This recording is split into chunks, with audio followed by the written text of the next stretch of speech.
میں نے جو متعدد مواقع سے آیات مبارکہ آپ کو سنائی کہ ہر جگہ پر چوٹی کی چیز صبر ہے، آخری چیز جو بیان ہوتی ہے وہ صبر ہے۔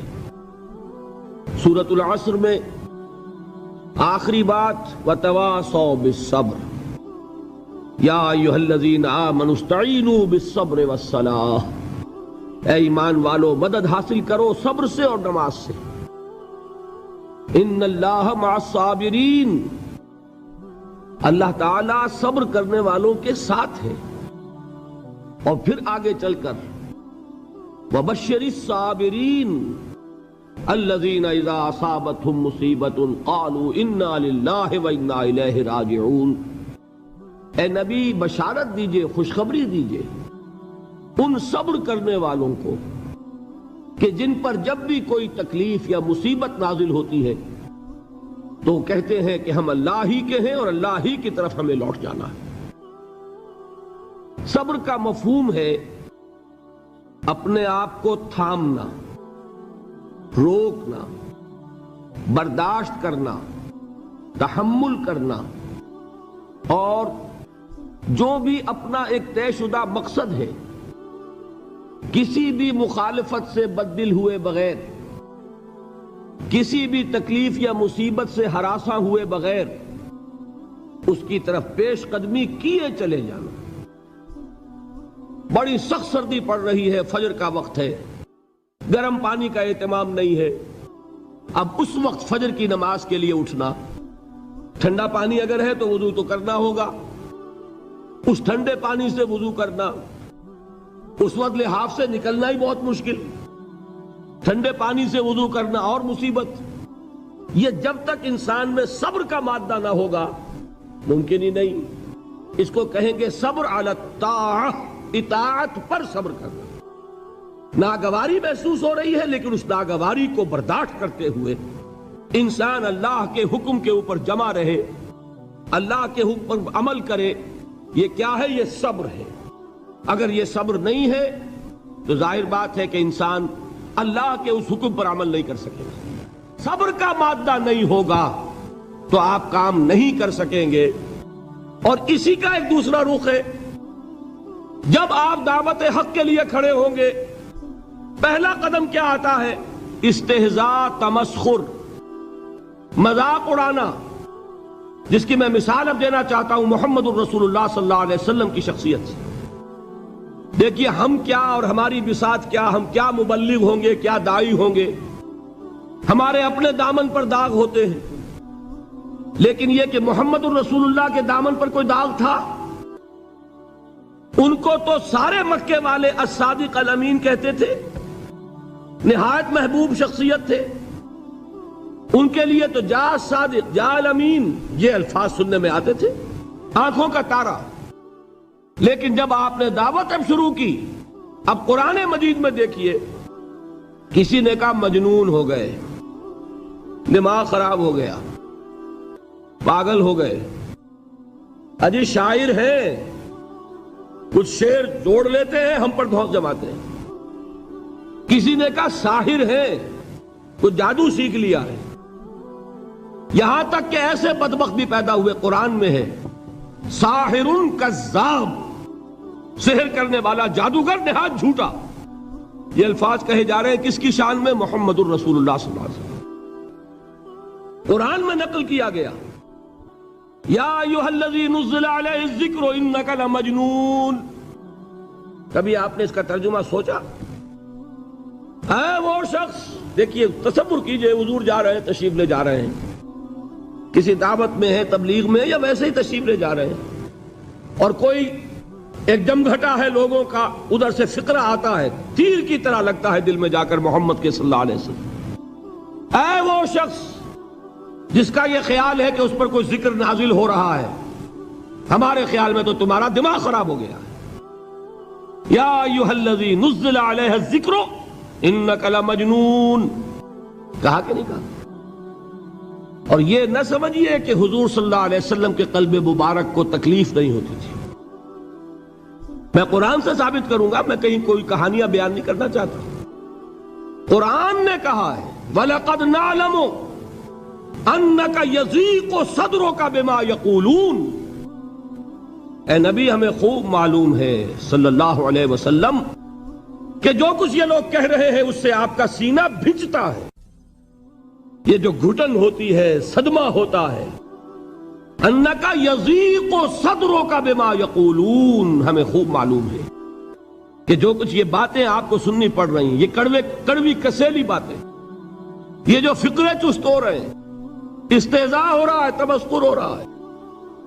سورہ حجر میں ہے، ایک جگہ کھڑے ہوئے لوگ قرآن کا مذاق اڑا رہے ہیں، بھائی فلاں آیت تم لے جانا، فلاں آیت میری ہوگی، اس کے ٹکڑے کر رہے ہیں، اس کے ٹکڑے حصے بکھرے کر کے قیمہ بنا کر ان آیات کا تمسخر اڑا رہے ہیں۔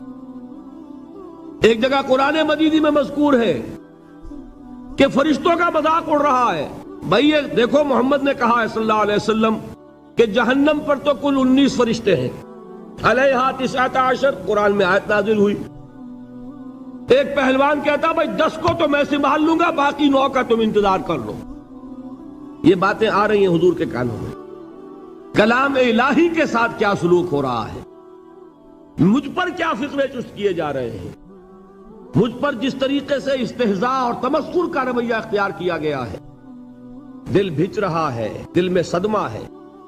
دیکھیے سورہ نون ہے، اور میرے نزدیک یہ دوسری وحی ہے جو حضور پر نازل ہوئی ہے، اس کی ابتدائی آیات، نون والقلم وما یسطرون ما انت بنعمت ربک بمجنون وان لک لاجرا غیر ممنون وانک لعلی خلق عظیم فستبصر ویبصرون بأیکم المفتون ان ربک هو یعلم بمن ضل عن سبیلہ وهو اعلم بالمہتدین۔ نون، قسم ہے قلم کی اور جو کچھ یہ لکھتے ہیں۔ اے نبی آپ اپنے رب کی نعمت سے مجنون نہیں ہیں۔ یہ کیوں کہا جا رہا ہے؟ حضور کو جو صدمہ پہنچا ہے وہی نازل ہوئی ہے دل جوئی کے لیے، تسلی کے لیے۔ آپ کیوں برا منا رہے ہیں؟ اے نبی آپ کیوں صدمہ اور رنج اور اندوہ محسوس کر رہے ہیں؟ ان بدبختوں کے کہنے سے کوئی آپ مجنون ہو جائیں گے؟ ما انت بنعمت ربک بمجنون وَإِنَّ لَكَ لَأَجْرًا غَيْرَ مَمْنُونَ، آپ کو جو یہ صبر کرنا پڑ رہا ہے، آپ کو جو یہ جھیلنا پڑ رہا ہے، اس کی وجہ سے آپ کو وہ اجر ملے گا جس کا سلسلہ کبھی منقطع نہیں ہوگا۔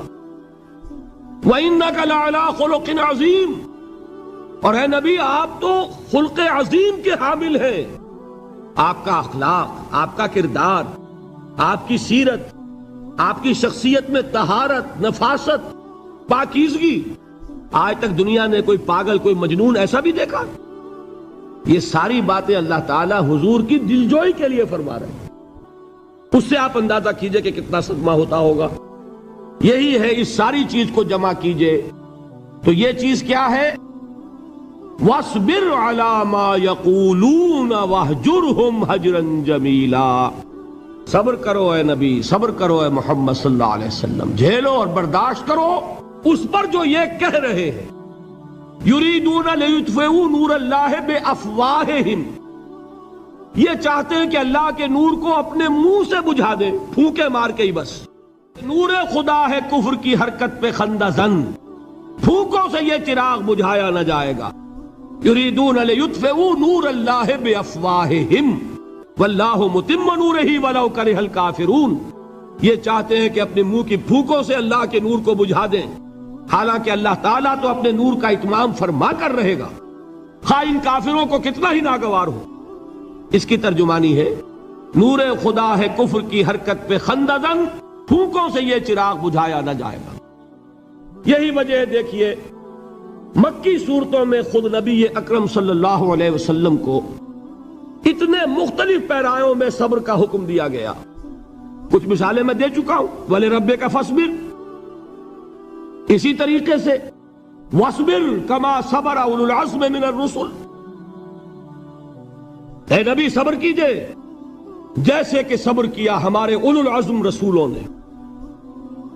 وَاصْبِرْ وَمَا صَبْرُكَ إِلَّا بِاللَّهِ، اے نبی صبر کیجئے اور آپ کا صبر تو اللہ ہی کے سہارے ہے۔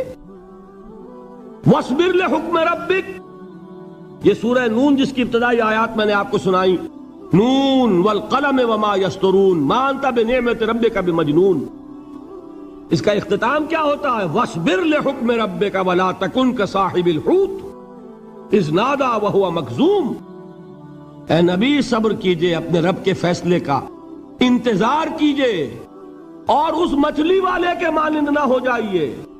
مچھلی والا کون؟ حضرت یونس علیہ السلام۔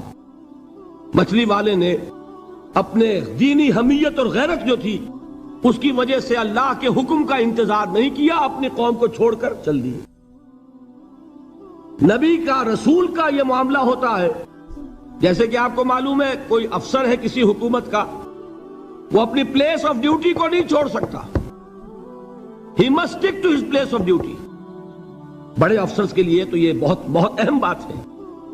تو اے رسول، جہاں آپ کو ہم نے تعینات کیا ہے آپ وہاں سے ہل نہیں سکتے کہ ذرا مخالفت ہوئی، لوگوں نے فقرے چست کیے اور آپ کہیں اور چل دیے، دفع ہوئیے، یہ بات نہیں سننا چاہتے میں کسی اور کو سناؤں گا، ہو سکتا ہے نا؟ ہم تو کرتے ہیں نا یہ، اس لیے کہ ہمیں تو اللہ نے کہیں تعینات تو نہیں کیا نا۔ اگر ایک جگہ کے لوگ بات نہیں سنتے، چلو بھائی ہم کہیں اور جائیں گے، وہاں بات سنائیں گے۔ لیکن رسول کا معاملہ ہوتا ہے جو اس کی پلیس آف اپائنٹمنٹ ہے، he can not leave his place without the express permission of اللہ سبحانہ و تعالی۔ آپ نے یہ سنا ہوگا، سیرت کی تقاریر میں پڑھا ہوگا کہ مدینے کی طرف ہجرت کی اجازت حضور نے تمام صحابہ کو دے دی، خود منتظر رہے جب تک کہ اللہ کی طرف سے اجازت نہیں آ گئی۔ حضرت ابوبکر پوچھتے رہتے تھے حضور اجازت آ گئی کہ نہیں؟ نہیں ابھی نہیں آئی۔ حضور اذن آ گیا؟ نہیں آیا، ابھی نہیں آیا۔ حبشہ کی طرف سب کو بھیج دیا، اجازت دے دی جو جانا چاہے چلا جائے۔ حضور کی صاحبزادی جو حضرت عثمان کے نکاح میں تھی وہ بھی ہجرت کر رہی ہے، لیکن حضور تو نہیں گئے۔ رسول نہیں چھوڑ سکتا اپنی جگہ کو، یہاں تک کہ تمام تقریباً صحابہ چلے گئے، حضور رہ گئے، حضرت ابوبکر رہ گئے، حضرت علی رہ گئے، اور حضرت ابوبکر پوچھ رہے ہیں بار بار اجازت آئی یا نہیں؟ نہیں ابھی نہیں آئی۔ حضرت عائشہ نے واقعہ بیان کیا کہ ایک روز اچانک دوپہر کے وقت ہم نے دیکھا کہ حضور نے اپنے پورے جسم کو ڈھانپا ہوا ہے، چہرے کو بھی کپڑے میں ڈھانکا ہوا ہے اور تشریف لا رہے ہیں۔ یہ اس میں تعجب کی بات یہ کہ عرب میں آج بھی آپ کو معلوم ہے کہ یہ چیز جو ہے ان کی روایات کے خلاف ہے کہ دوپہر کے وقت کوئی کسی سے ملنے جائے۔ یہ وقت جو ہے قیلولے کا ہے، آرام کا ہے۔ تو این ٹھیک دوپہر کے وقت تشریف لائے حضور، آپ نے آ کے حضرت ابوبکر سے فرمایا کہ اجازت آ گئی ہے۔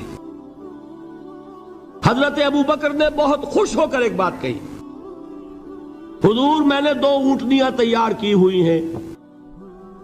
یعنی اب آپ وہ تو سوچتے تھے نا شاباش ملے گی کہ میں نے تیاری کی ہوئی ہے، میں نے 2 اونٹنیوں کو خوب کھلا پلا کے فربا کیا ہوا ہے، بڑی توانا ہے تاکہ ہم تیزی کے ساتھ سفر کر سکیں۔ حضور نے توقف کیا، فرمایا ہاں ٹھیک ہے، 1 اونٹنی میں استعمال کروں گا لیکن میں اس کی قیمت ادا کروں گا۔ حضرت ابوبکر کی آنکھوں میں آنسو آ گئے، روتے ہوئے کہا حضور مجھ سے یہ مغایرت، کیا یہ جان اور مال کسی اور کے لیے ہے؟ آپ مجھ سے بھی کہہ رہے ہیں میری اونٹنی جو ہے وہ بھی بلا معاوضہ آپ قبول نہیں فرما رہے۔ یہ ہے محمد الرسول اللہ کی غیرت اور حمیت کا معاملہ۔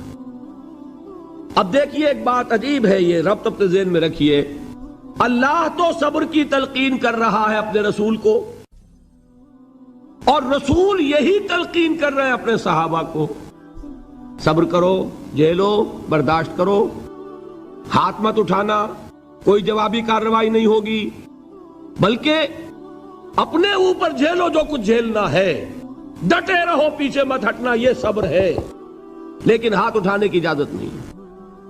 چنانچہ اب ذرا چشم تصور سے دیکھیے، ابو جہل اس نے جو بدترین روش اختیار کی، وہ ایک خاندان تھا حضرت یاسر، ان کی اہلیہ حضرت سمیہ، اور ان کے فرزند حضرت عمار رضی اللہ تعالی عنہم۔ یہ غلام نہیں تھے، حضرت سمیہ تو کنیز تھیں لیکن یاسر غلام نہیں تھے۔ ان کی کہانی یہ ہے، واقعہ یہ ہے کہ یہ بہت نیک آدمی تھے یاسر، یمن کے باشندے، انہیں کو خواب میں بشارت ہوئی کہ نبی کا ظہور ہونے والا ہے مکے میں، جاؤ شاید ان کے قدموں تک پہنچ جاؤ۔ یہ یمن سے ترک وطن کر کے مکے آ گئے۔ ابو جہل کا ایک چچا تھا، بہت شریف النفس انسان، اس کے ساتھ معاہدہ کیا حلیف بن کر، اور وہ مکے میں رہنے لگے۔ اس لیے کہ یہ نوٹ کر لیجئے، مکہ اس وقت ایک قبیلے کا شہر تھا، صرف قریش۔ یا قرشی رہ سکتا تھا وہاں، یا قرشی کا حلیف، کہ اگر تو کسی قرشی نے آپ کو امان دی ہوئی ہے تو آپ رہ سکتے ہیں مکے میں، ورنہ نہیں۔ یا تیسرے قرشی کا غلام، غلام تو ملکیت ہی ہے اس کی، جیسے بھیڑ بکری ہے کسی قرشی کی، اسی طرح اس کے غلام ہے۔ یہ تین کیٹیگریز تھی انسانوں کی مکے میں۔ اسی کو نوٹ کیجئے کہ جو بیچارے غلام تھے وہ سب سے زیادہ ستائے گئے، اس لیے کہ غلاموں کے تو حقوق ہی کوئی نہیں تھے۔ بلال غلام تھے، ابو فقی غلام تھے، زنیرہ ایک کنیز تھی، ان کو جو ماریں پڑی ہیں اس کا آپ کو معلوم ہے۔ حضرت بلال کے ساتھ جو کچھ امیہ ابن خلف نے کیا، کہ جس طریقے سے کہ حیوانوں کی لاشیں جو ہے کھینچ کر گھسیٹ کر لے جائی جاتی ہیں، ان کی گردن میں رسی ڈال کر گھسیٹتے، اسی طریقے سے حضرت بلال کے گردن میں رسی ڈال کر ٹھیک دوپہر کے وقت مکے کی سنگلاخ گلیوں کے اندر گھسیٹا جاتا تھا۔ نیچے زمین جل رہی ہے توے کی طرح، اور ویسا بھی ہوتا تھا کہ چت لٹا دیا، اوپر سے وہ آگ مکے کا، کہ سورج جو ہے ذرا نوٹ کیجئے، آگ برسا رہا، نیچے زمین توے کی طرح جل رہی ہے، اور ایک بھاری سل بھی لا کر جو ہے سر پر رکھ دی، چھاتی پر رکھ دی گئی ہے کہ آواز نہیں نکل رہی، جھاگ نکل رہے منہ سے، لیکن اس حال میں بھی احد احد احد، ایک ایک اللہ، قل هو اللہ احد، الفاظ نکل رہے۔ یہ ہے وہ صبر، صبر علی الابتلاء، صبر علی الایذاء۔ یہ ابتلاء اور ایذاء پر صبر ہے، جھیلو برداشت کرو، اس توحید پر قائم رہو، محمد کی رسالت کے اقرار کرتے رہو صلی اللہ علیہ وسلم، لیکن ہاتھ نہیں اٹھانا۔ اب میں آپ کو بتا رہا تھا یہ تو غلام تھے، یہ جو تھے یاسر، یہ حلیف تھے، غلام تو نہیں تھے نا۔ البتہ وہ ابو جہل کے چچا کی کنیز تھی یہ سمیہ، انہوں نے اجازت لے کر ان سے نکاح کر لیا، یہ تو کنیز رہیں گی۔ بیٹا جو ہوا وہ بھی ایک طرح سے، جب کنیز زیادہ ہے تو غلام ہو گیا، عمار ابن یاسر۔ وہ جو شخص تھا بہت شریف النفس ابو جہل کا چچا، وہ مر گیا۔ اب ابو جہل جو ہے اس خاندان کا سربراہ ہے، لہذا یہ تینوں جو افراد ہیں وہ اس کے رحم و کرم پر ہیں۔ یاسر کو بھی پروٹیکشن اگر ہے تو ابو جہل کی ہے، ابو جہل جو چاہے کرے، اور سمیہ تو کنیز ہے ہی، اس کا تو کوئی حق ہے ہی نہیں، جو چاہے کرے، اور عمار ان دونوں کا بیٹا ہے، لہذا بدترین معاملہ کیا ابو جہل نے ان تین افراد کے ساتھ۔ حضرت سمیہ کے ساتھ جو کچھ کیا گیا ہے آپ اس کا تصور نہیں کر سکتے۔ بالآخر جو شہید کیا ہے حضرت سمیہ کو، ایذائیں دے دے کے، سسکا سسکا کے، ان کے جسم کے نازک حصوں کو جلا کے، داغ دے کر، کہتا کیا تھا، ایک دفعہ کہہ دو کہ میرا جو یہ بت ہے یہ بھی الہ ہے، مان لو میں چھوڑ دوں گا۔ تنگ آ گیا، کسی طریقے سے ایک دفعہ کہہ دو پھر میں چھوڑ دوں گا۔ لیکن یہ میاں بیوی حضرت یاسر اور حضرت سمیہ رضی اللہ تعالی عنہما، یہ ہے ثبات، یہ ہے صبر، یہ ہے استقلال، ایک مرتبہ بھی کہنے کے لیے تیار نہیں ہوئے، جو چاہو کر لو، اب ہم تو اس سے پیچھے نہیں ہٹیں گے۔ تنگ آ کر اس نے حضرت سمیہ کی تو شرمگاہ میں برچھا مارا ہے اور شہید کیا۔ حضرت یاسر کے بارے میں ایک روایت یہ ہے، ستا ستا کے، تنگ کر کر کے، آخر کار جو ختم کیا، انہیں شہید کیا کس طرح، 4 سانڈ اونٹ جوان، ان سے رسے باندھے، ایک رسے سے ایک بازو باندھا، دوسرے سے دوسرا بازو باندھا، تیسرے سے ایک ٹانگ باندھی، چوتھے سے دوسری ٹانگ باندھی، اور چاروں کو دوڑایا ہے کہ جسم کے پرخچے اڑ گئے۔ اس وقت سامنے سے حضور گزرتے تھے جبکہ آل یاسر کے ساتھ یہ معاملہ ہو رہا ہے، کیا فرماتے تھے، اصبروا یا آل یاسر فإن موعدکم الجنہ، اے یاسر کے گھر والوں صبر کرو، جھیلو، اس لیے کہ تمہارے وعدے کی جگہ جنت ہے۔ اللہ تعالیٰ ادھر آنکھ بند ہوگی، ادھر جنت میں تمہارا داخلہ ہو جائے گا۔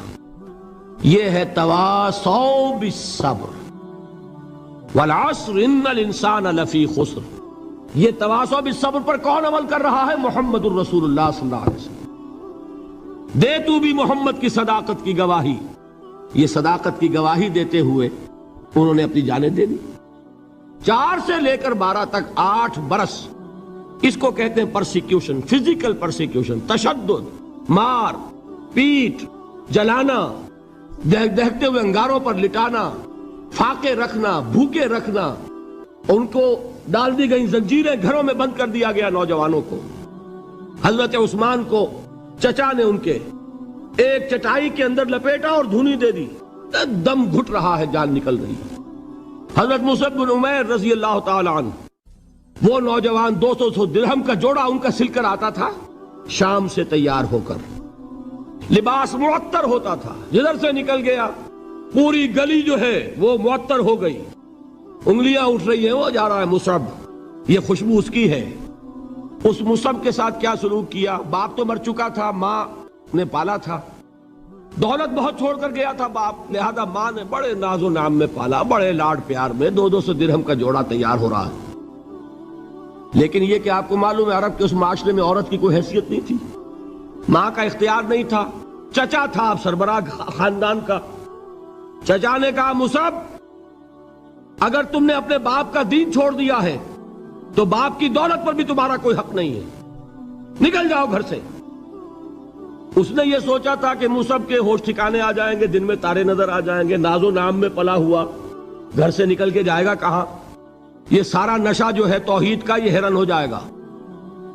حضرت مصعب کا جواب بالکل برعکس تھا، اچھا ٹھیک ہے چچا جان، میں گھر چھوڑتا ہوں۔ وہی بات جو کبھی کہی تھی ابراہیم نے، باپ نے کیا کہا تھا؟ واجرنی ملیہ، جاؤ چلے جاؤ، دفع ہو جاؤ میری نگاہوں سے۔ حضرت ابراہیم نے کیا جواب دیا تھا؟ سلام علیک ساستغفر لک ربی انہ کان بی حفیہ۔ اچھا ابا جان، آپ کا حکم یہی ہے تو میں چلتا ہوں، آپ پر سلامتی ہو، میرا رب مجھ پر بڑا مہربان ہے، میں اس سے آپ کے لیے استغفار کروں گا۔ چل دیے۔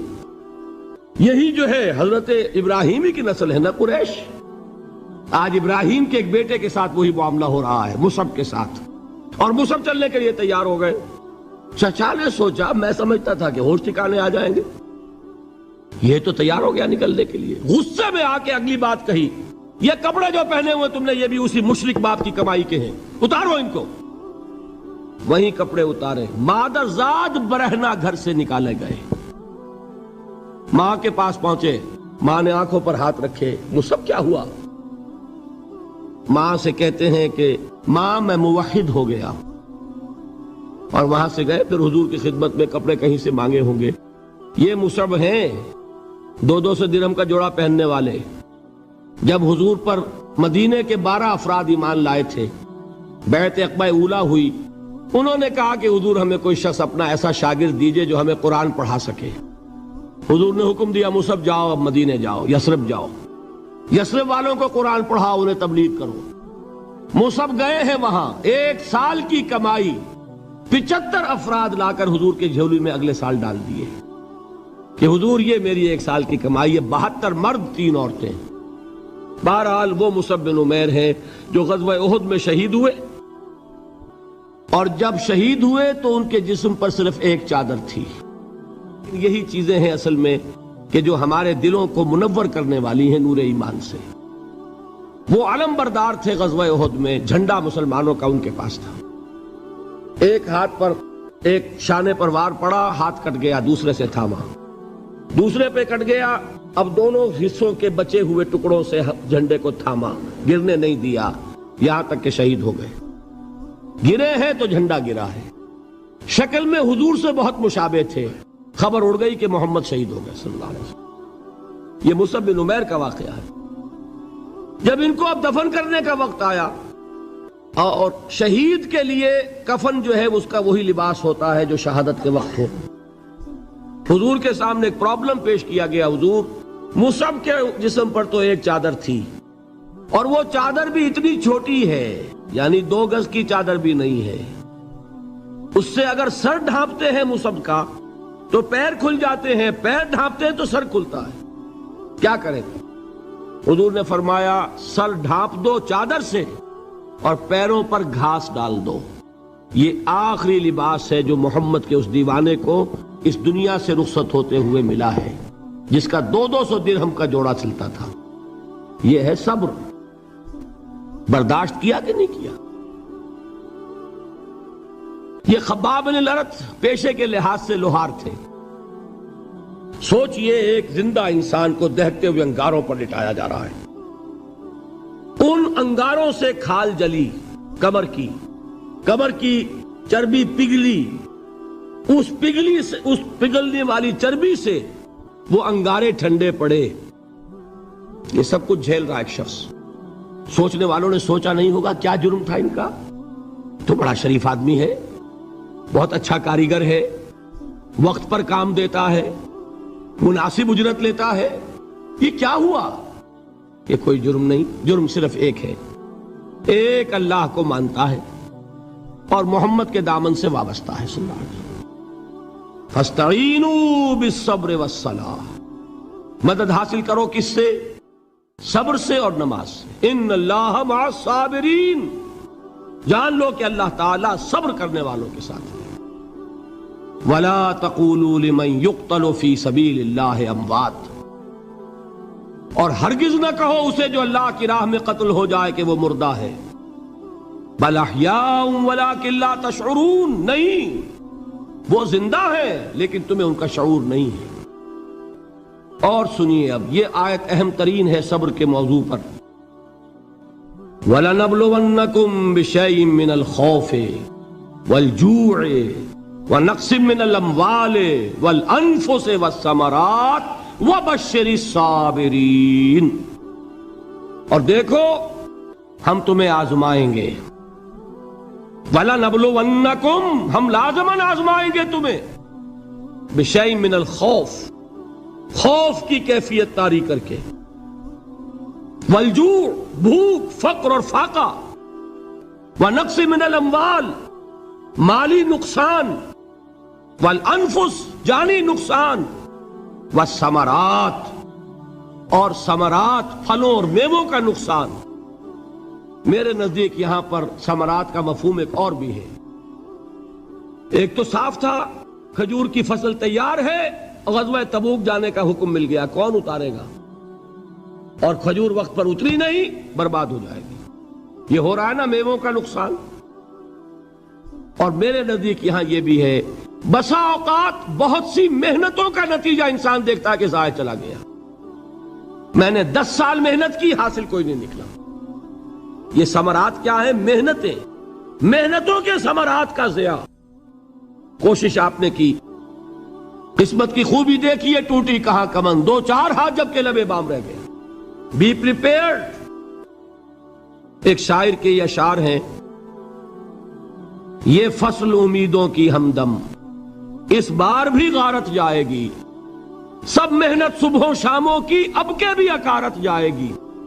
میرے نزدیک یہ ثمرات کا جو لفظ یہاں آیا ہے، وَنَقْصٍ مِّنَ الْأَمْوَالِ وَالْأَنفُسِ وَالثَّمَرَاتِ، سب محنت صبحوں شاموں کی اب کے بھی اکارت جائے گی. دھرتی کے کونوں کھدروں میں پھر اپنے لہو کی کھاد بھرو، پھر مٹی سینچو اشکوں سے، پھر اگلی رت کی فکر کرو، پھر اگلی رت کی فکر کرو، جب پھر ایک بار اجڑنا ہے. ایک فصل پکی تو بھر پایا، تب تک تو یہی کچھ کرنا ہے. ایک مقصد ہے سامنے، انقلاب برپا کرنا ہے. ایک کوشش ناکام ہو جائے کوئی پرواہ نہیں، نیکسٹ. پھر تیار رہو ناکامی کے لیے. ایسا نہ ہو جو انگریزی میں کہتے ہیں hope for the best but be prepared for the worst. ایسا نہ ہو کہ دوسری مرتبہ ناکام ہو کے بددل ہو جاؤ، تمہاری ہمتیں جواب دے جائیں. نہیں، پہلے سے تیار رہو کہ دوسری مرتبہ بھی ناکامی آئے تو آئے، لیکن جب تک کہ کامیابی حاصل نہیں ہوتی ہمیں یہ کام کیے چلے جانا. دیکھیے سیرت میں آیا کہ نہیں یہ واقعہ. بدر میں مسلمانوں کو فتح ہوئی تو احد میں زک پہنچی کہ نہیں؟ 70 صحابہ شہید ہوئے کہ نہیں؟ اگر ان کی ہمتیں جواب دے جاتی تو گاڑی کیسے چلتی آگے؟ تو فرمایا وَلَنَبْلُوَنَّكُمْ بِشَيْءٍ مِّنَ الْخَوْفِ وَالْجُوعِ وَنَقْصٍ مِّنَ الْأَمْوَالِ وَالْأَنفُسِ وَالثَّمَرَاتِ، ہم تمہیں لازماً آزمائیں گے خوف کی کیفیت سے، فقر و فاقے کی کیفیت سے، بھوک سے، جان کے نقصان سے، مال کے نقصان سے، محنتوں کے حاصل کے ضائع ہو جانے سے۔ وَبَشِّرِ الصَّابِرِينَ، اور اے نبی بشارت دیجئے صبر کرنے والوں کو۔ الذین اذا اصابتہم مصیبت، وہ کہ جب ان پر کوئی تکلیف آئے، کوئی مصیبت آئے، کوئی آزمائش آئے، قالوا انا للہ و انا الیہ راجعون، وہ یہ کہیں کہ ہم اللہ ہی کے ہیں، اللہ ہی کی طرف لوٹ جانا ہے۔ یہ وہی انداز ہے جو میں نے فارسی کا شعر سنایا تھا آپ کو کہ سرے تسلیم خم ہے جو مزاج یار میں آئے۔ وہ ہمارا مولا ہے، ہمارا آقا ہے، اگر اسے یہی منظور ہے تو ہمیں بھی یہی منظور ہے۔ میں نے تسلیم و رضا کی بات کی تھی نا، آپ کو کچھ شعر سنائے تھے، ایک شعر اور سنیے، اور یہ کس کا ہے؟ محمد علی جوہر کا۔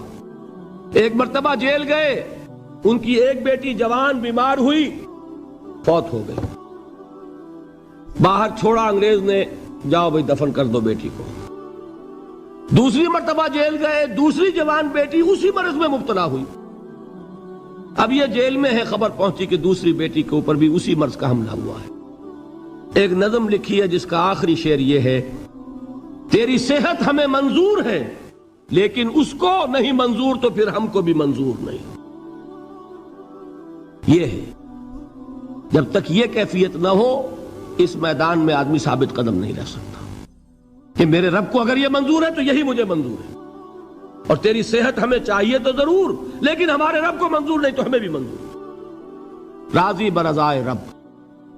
وَبَشِّرِ الصَّابِرِينَ الَّذِينَ إِذَا أَصَابَتْهُمْ مُصِيبَةٌ قَالُوا إِنَّا لِلَّهِ وَإِنَّا إِلَيْهِ رَاجِعُونَ۔ نہ شود نصیب دشمن کے شود ہلاک تیغت، سرے دوستہ سلامت کے تو خنجر آزمائی۔ اولئک علیہم صلوات من ربہم ورحمہ، یہی ہیں وہ لوگ جن پر ان کے رب کی طرف سے عنایتیں ہیں اور رحمتیں ہیں۔ وَأُولَئِكَ هُمُ الْمُهْتَدُونَ، اور یہی ہیں وہ لوگ جو کامیاب ہونے والے ہیں، ہدایت پانے والے، ہدایت یافتہ۔ وَالصَّابِرِينَ فِي الْبَأْسَاءِ وَالضَّرَّاءِ وَحِينَ الْبَأْسِ، اور صبر کرنے والے، اصل نیکی ان کی ہے، جسمانی تکلیفوں میں صبر کرنے والے، فقر اور فاقے میں صبر کرنے والے، اور جنگ کے وقت صبر کرنے والے۔ اولئک الذین صدقوا واولئک هم المتقون، یہ ہیں وہ لوگ جو صبر کرنے والے ہیں، یہ ہیں جو سچے ہیں، جو اپنے دعوے میں نیکی کے اور ایمان کے صادق ہیں، اور یہی وہ لوگ ہیں جو متقی۔ اللہ تعالیٰ نے کیسے کیسے مسلمانوں سے کہا، مسلمانوں تمہیں زک پہنچی ہے تو انہیں بھی تو پہنچی تھی، ان کے 70 نہیں مارے گئے تھے بدر میں، ان کے حوصلے جو ہیں وہ تو پست نہیں ہوئے، وہ اگلے سال آ گئے تم پر چڑھائی کر کے۔ تم کیوں اتنا برا مان رہے ہو؟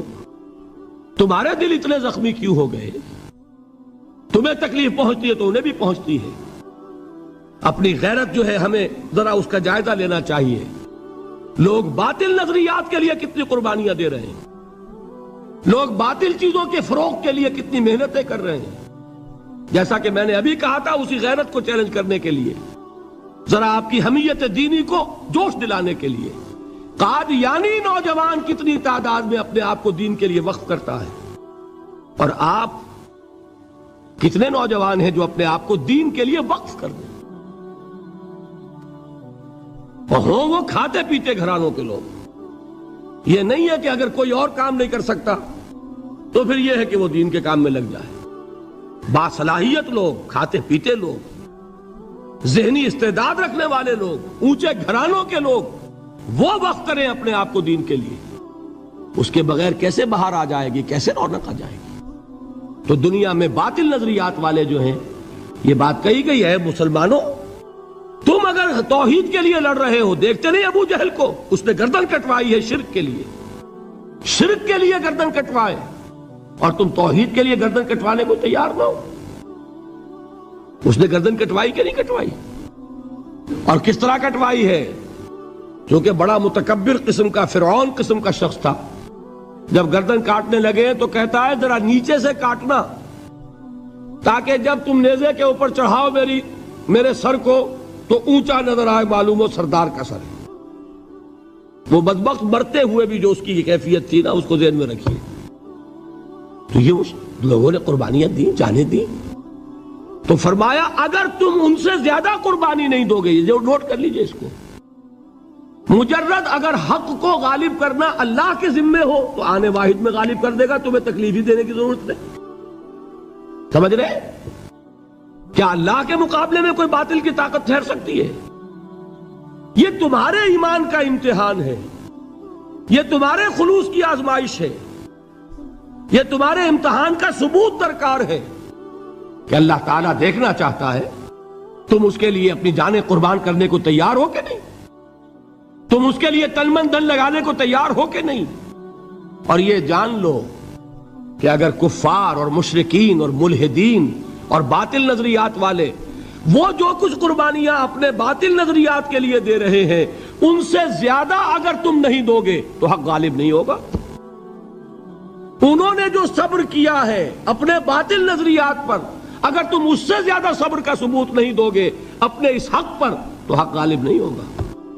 اس لیے فرمایا یا ایھا الذین آمنوا اصبروا وصابروا، نہ صرف یہ کہ صبر کرو بلکہ صبر میں اپنے دشمنوں سے آگے نکلو، ان کے صبر سے بڑھ کر صبر کرو۔ ورابطوا، مرابطہ کہتے ہیں چوکس رہنا، ہوشیار، پہرا دو، ایسا نہ ہو کہ دشمن جو ہے غفلت میں تمہارے اوپر کوئی حملہ جو ہے کر بیٹھے۔ واتقوا اللہ، اور اللہ کا تقوی اختیار کرو، لعلکم تفلحون، تاکہ تم فلاح پاؤ۔ یہ ہے حضرات تواصوا بالصبر۔ میں نے عرض کیا تھا ہر جگہ پر آپ کو چوٹی کی بات صبر ملے گا۔ آیت الکرسی، آیت البر جو میں نے آپ کو سنائی آخر میں، والصابرین فی الباساء والضراء وحین الباس، حامیم السجدہ، وما یلقاها الا الذین صبروا وما یلقاها الا ذو حظ عظیم۔